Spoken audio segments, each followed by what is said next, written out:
जी guys, अस्सलाम वालेकुम। उम्मीद है आप सब लोग खैरियत से होंगे। आज जो हमने डिस्कस करना है वो है हमारे पास टॉपिक साल्ट्स के बारे में।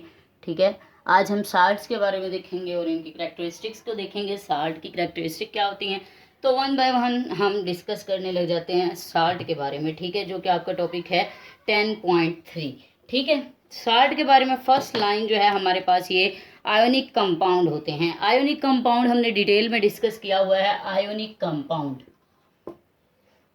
आयोनिक कंपाउंड होते हैं ये हमारे पास। ठीक है, आयोनिक कंपाउंड अब होता क्या है। आयोनिक कंपाउंड जब दो एलिमेंट हमारे पास मिलते हैं, म्यूचुअल शेयरिंग जो है हमारे पास कोवलेंट में होती है और इसमें कंप्लीट ट्रांसफर होता है। जैसे हमारे पास सोडियम क्लोराइड है, ठीक है, हमारे पास साल्ट है सोडियम क्लोराइड का। अब ये किस तरह से मिलता है, इसमें सोडियम जो होता है वो क्या करता है, कंप्लीट ट्रांसफर कर देता है अपने एक इलेक्ट्रॉन को क्लोरीन की जानिब और खुद Na+ की फॉर्म में रह जाता है। हमारे पास पता है हमें कि एटॉमिक मास कितना होता है सोडियम का। सोडियम का एटॉमिक मास हमारे पास 11 होता है।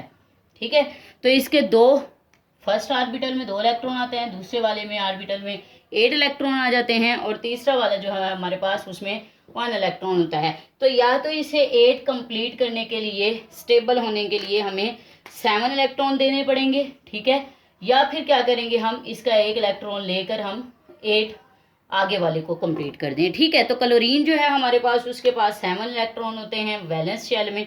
तो हम क्या करते हैं, इसका 17 होता है एटॉमिक नंबर हमारे पास। तो अब हम क्या करते हैं कि क्लोरीन को 1 इलेक्ट्रॉन इसका लेकर दे देते हैं, बजाय इसके कि हम 7 इलेक्ट्रॉन सोडियम की तरफ ट्रांसफर करें। ठीक है, तो हम क्या करते हैं कि ये जो वैलेंस शेल में इसका सोडियम का 1 इलेक्ट्रॉन होता है वो क्या करते हैं, क्लोरीन को दे देते हैं और क्लोरीन के पास 8 इलेक्ट्रॉन हो जाते हैं। ठीक है, तो इस तरह से सोडियम के पास हमारे आ जाता है पॉजिटिव चार्ज और क्लोरीन के पास हमारे आ जाता है नेगेटिव चार्ज। ठीक है, क्योंकि ये गेन कर लेता है। ठीक, अब ये कंप्लीट ट्रांसफर हुआ इलेक्ट्रॉन का, सोडियम ने अपना 1 इलेक्ट्रॉन कंप्लीट दिया है क्लोरीन को। ठीक है, तो ऐसे कंपाउंड जो आयोनिक आयोनिक बॉन्ड के जरिए से बनते हैं उन्हें हम आयोनिक कंपाउंड कह देते हैं और इनमें क्या होता है, कंप्लीट ट्रांसफर होता है। सेकंड पॉइंट जो हमें बताया गया है, सेकंड पॉइंट लिखा हुआ है, ये बनते हैं जो साल्ट हमारे पास, ये न्यूट्रलाइजेशन के जरिए से बनते हैं। न्यूट्रलाइजेशन क्या होती है, न्यूट्रलाइजेशन का प्रोसेस होता है इनमें। न्यूट्रलाइजेशन बेटा इस तरह से कहा जा सकता है कि जब एसिड और बेस आपस में मिलेंगे, ठीक है, तो हमारे पास जो प्रोडक्ट बनेगा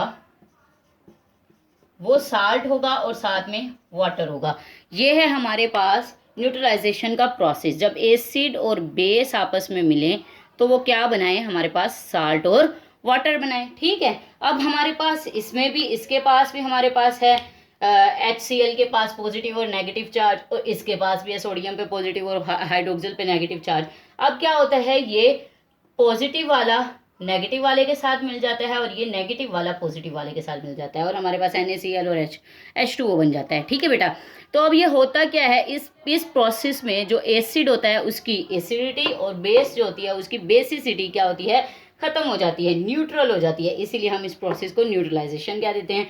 और न्यूट्रलाइजेशन जब एसिड और बेस मिलता है तो हमें क्या मिलता है, साल्ट मिलता है। ठीक है, मिलने से ओके, ये सेकंड पॉइंट था। थर्ड पॉइंट जो हमें दिया गया है वो ये है कि salt are made up of positive ion and negative ion.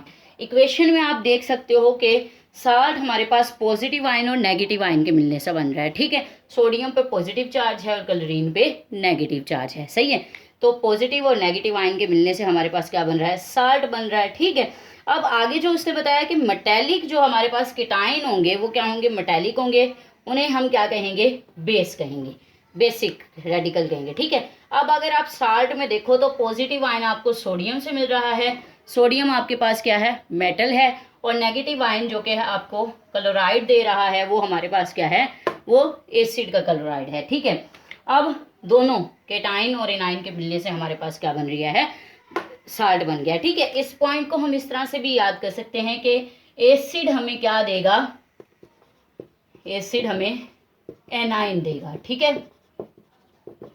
इस पॉइंट को याद करने के लिए आप सिर्फ इतना याद रखो कि एसिड क्या देगा हमें, एनाइन देगा साल्ट फॉर्मेशन में, तो बेस तो हमें खुद ब खुद आ जाएगा कि बेस हमें क्या देगी, कीटाइन देगी। ठीक है, तो ये था हमारे पास। और इसके बाद जो है हमारे पास एक और पॉइंट जो इसके अलावा डिस्कस करना है हमने, वो ये है कि बेटा जो साल्ट्स होते हैं उनकी पहचान ये होती है कि उनके एंड में या SO4 आ सकता है या NO3 आ सकता है, ठीक है, या फिर Cl आ सकता है या फिर PO4 आ सकता है। ठीक है, ये आएगा तो सल्फेट बनेगा, नाइट्रेट बनेगा, क्लोराइड बनेगा और फॉस्फेट बनेगा। ठीक है, फॉर एग्जांपल हमारे पास H2SO4 जब किसी भी बेस के साथ मिलेगा तो बनाएगा हमारे पास साल्ट।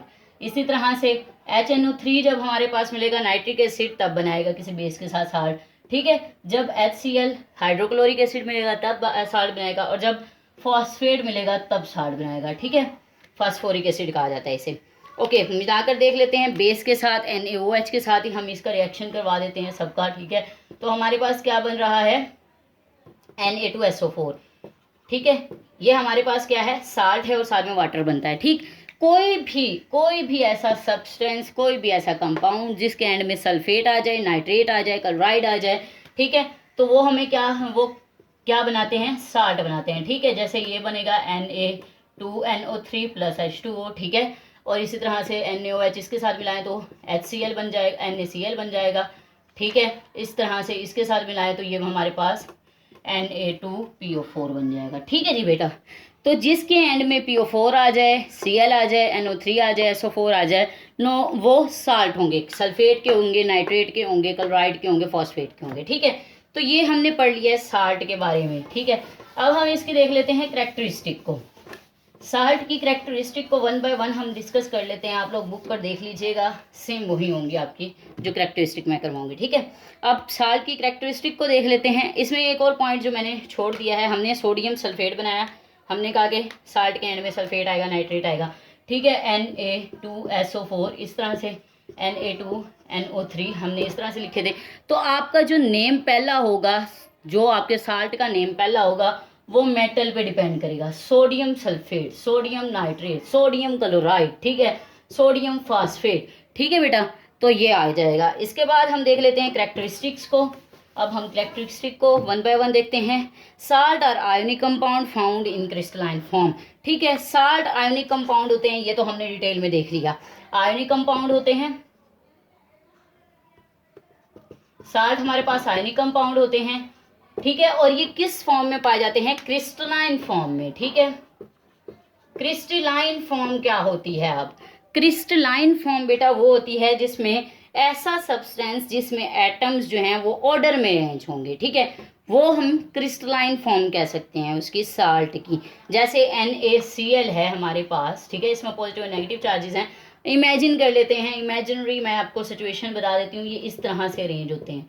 ठीक है, positive charge sodium chlorine, chlorine sodium, sodium chlorine. ठीक है, इस तरह से अरेंज होते हैं ये। ठीक है, तो ऑर्डर में जब अरेंज होते हैं एटम, जो सब्सटेंस मौजूद होते हैं, तो वो क्या होते हैं, क्रिस्टलाइन फॉर्म में होते हैं। ठीक है बेटा, सेकंड है इनके high melting and boiling point होते हैं। क्यों होते हैं हाई मेल्टिंग और बॉइलिंग पॉइंट? क्योंकि इनके अंदर इंटरमॉलिक्यूलर फोर्सेज ऑफ अट्रैक्शन होती हैं। ठीक है, ये पॉजिटिव चार्ज नेगेटिव चार्ज को इधर से अट्रैक्ट कर रहा है तो इधर से भी अट्रैक्ट कर रहा है। ठीक है, तो इसी तरह से क्या होता है, इनके दरमियान बहुत स्ट्रॉन्ग फोर्सेज ऑफ अट्रैक्शन होती हैं, इसलिए इनके मेल्टिंग पॉइंट और बॉइलिंग पॉइंट ज़्यादा होते हैं।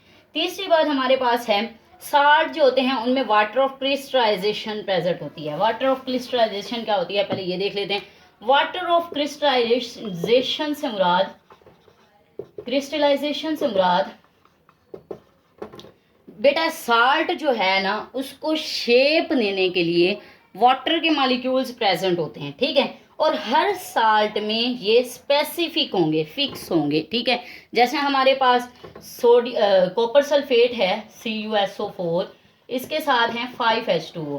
तो इसका जो हमारे पास स्ट्रक्चर होता है वो कुछ इस तरह से होता है कि S double bond O, double bond O, single bond O and then single bond O। ठीक है, तो यहाँ पे कॉपर होता है हमारे पास। ठीक, अब इसके गिर्द वाटर के मॉलिक्यूल कुछ इस तरह से अरेंज होते हैं, 5 के 5 अरेंज होते हैं। ठीक है, जो क्या करते हैं, इसको शेप देते हैं, और इनका कोई मकसद नहीं है, शेप देते हैं। ठीक है बेटा, तो इन मॉलिक्यूल्स ने क्या किया हुआ है, शेप दी हुई है कॉपर सल्फेट को। इसी तरह कैल्शियम सल्फेट है, कैल्शियम सल्फेट में भी क्या है हमारे पास, कैल्शियम सल्फेट को भी शेप दी हुई है और उसमें हमारे पास 2 वाटर मॉलिक्यूल्स हैं, ठीक है। तो वाटर मॉलिक्यूल्स क्या है, हर एटम के लिए, सॉरी हर सब्सटेंस के लिए, हर साल्ट के लिए स्पेसिफिक होते हैं, और ये क्या होते हैं, उसमें उस साल्ट के साथ केमिकली कंबाइन होते हैं, ठीक है।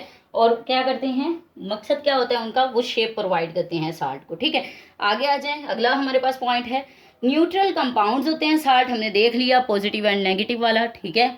और second, they don't compose of equal number of protons and positive and negative ions. ये देखिए बेटा, जैसे हमारे पास NaCl है, ठीक है, इसमें हमारे पास अगर हम आयंस को देखें तो पॉजिटिव एंड नेगेटिव, एक एक आयन ही है हमारे पास और एक एक चार्ज ही है हमारे पास, ठीक है, पॉजिटिव एंड नेगेटिव, ठीक है। ये तो हमें समझ आ गया। जब मैग्नीशियम को देखते हैं, मैग्नीशियम क्लोराइड को, तो MgCl, कुछ इस तरह से इसका स्ट्रक्चर होता है। मैग्नीशियम के 2 आयन, ये क्लोरीन जो है वो लेता है, ये वाला एक और ये वाला एक, ठीक है। और क्लोरीन के यहाँ पे नेगेटिव चार्ज और नेगेटिव चार्ज, तो हम देखें तो माइनस माइनस 2 माइनस, ठीक है, और 2 प्लस के चार्जेस, इसका मतलब है चार्जेस सेम है, लेकिन हमारे पास अगर हम देखें तो आयन को, तो वो हमारे पास क्या है, Mg 1 है और क्लोरीन हमारे पास 2 हैं, ठीक है। इसीलिए कहते हैं कि क्लोरीन और मैग्नीशियम जो आयन्स हैं हमारे पास, उनका सेम होना ज़रूरी नहीं है साल्ट के लिए, बल्कि साल्ट की कॉम्बिनेशन के लिए, न्यूट्रल कंपाउंड करने के लिए हमें इनके चार्जेस का सेम होना ज़रूरी है, इक्वल होना ज़रूरी है, ठीक है। तो ये था हमारे पास साल्ट के बारे में, करेक्टरिस्टिक साल्ट्स की थोड़ी सी आज हमने करेक्टरिस्टिक्स को डिस्कस कर लिया है, और कल जो है हम नेक्स्ट वीडियो में प्रिपरेशन को देखेंगे कि साल्ट किस तरह से प्रिपेयर होते हैं, ठीक है। उनके मैकेनिज्म को आहिस्ता से थोड़ा थोड़ा सा हल्का हल्का सा टच करेंगे, ठीक है। तो ये आपसे शॉर्ट क्वेश्चन में पूछा जा सकता है, यानी कंपाउंड क्या होते हैं और साल्ट की करेक्टरिस्टिक्स क्या होती हैं, करेक्टरिस्टिक प्रॉपर्टीज़ क्या होती हैं, ठीक है। कल इंशाल्लाह हम इनकी प्रॉपर्टीज़ को देखेंगे। तब तक अपना ख्याल रखिएगा। अगर कोई क्वेश्चन है, कोई क्यूरी है, तो आप लोग कमेंट सेशन में पूछ लें, ठीक है। Thank you. अल्लाह हाफिज़, फ़ी अमान अल्लाह।